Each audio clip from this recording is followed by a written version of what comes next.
Les miracles prennent leur source dans l'amour. Une nuit, en l'an 1307,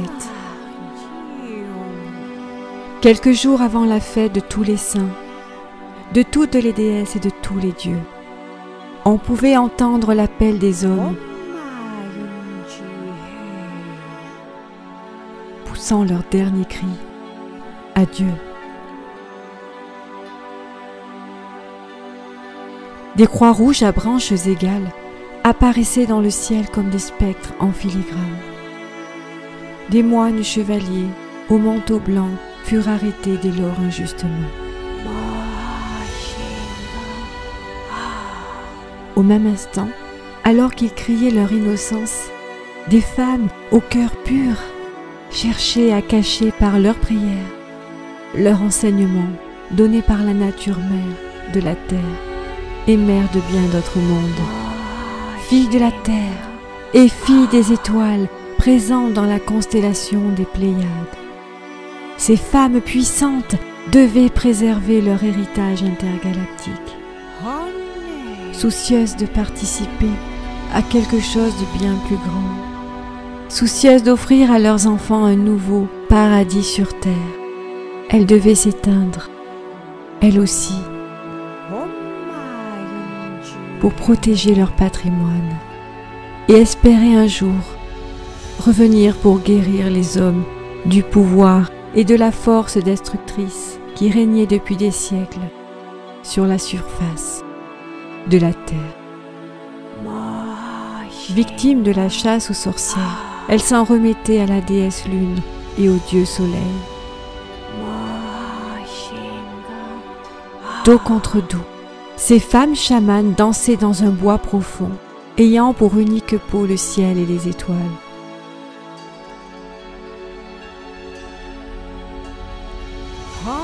De leurs chants, elles glorifiaient l'échange entre elles les cieux et la terre.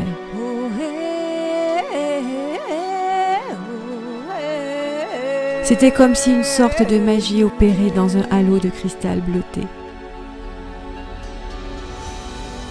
Ces femmes dansaient de 1000 postures, trônant aux 8 directions cardinales à l'intérieur d'un même cercle. On pouvait entendre leurs prières cristallines s'élever dans l'espace en direction de la voûte céleste. À cet instant, elles honoraient la vie, les croyances de chacun, en englobant aussi ces valeureux chevaliers.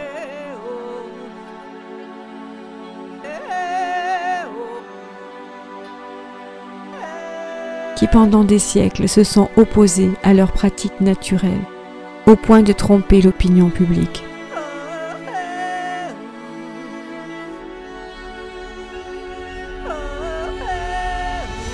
Par ce rituel d'amour inconditionnel et nourricier,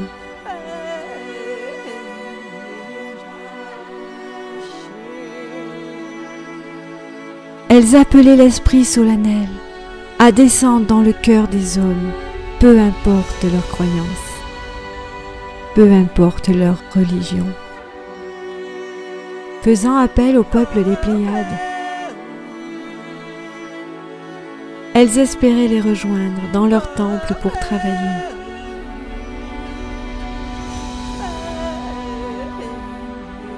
Apprendre et renaître parmi les hommes lorsqu'ils seraient prêts à accueillir le nouveau paradigme.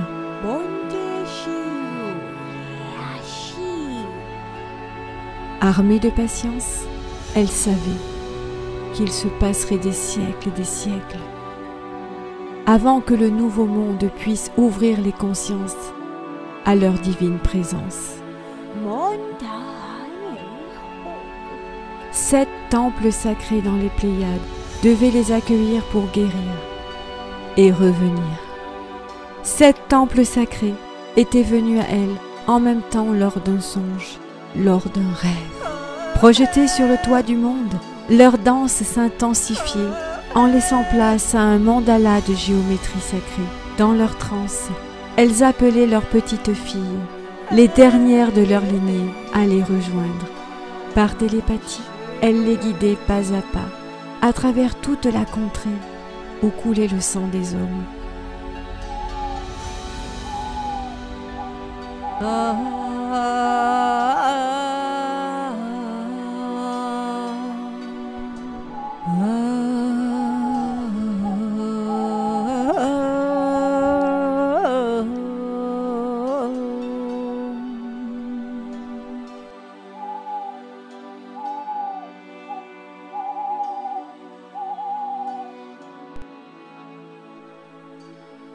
Je me présente, je suis Caroline David Keskin, auteure de la saga La prophétie de la biche blanche.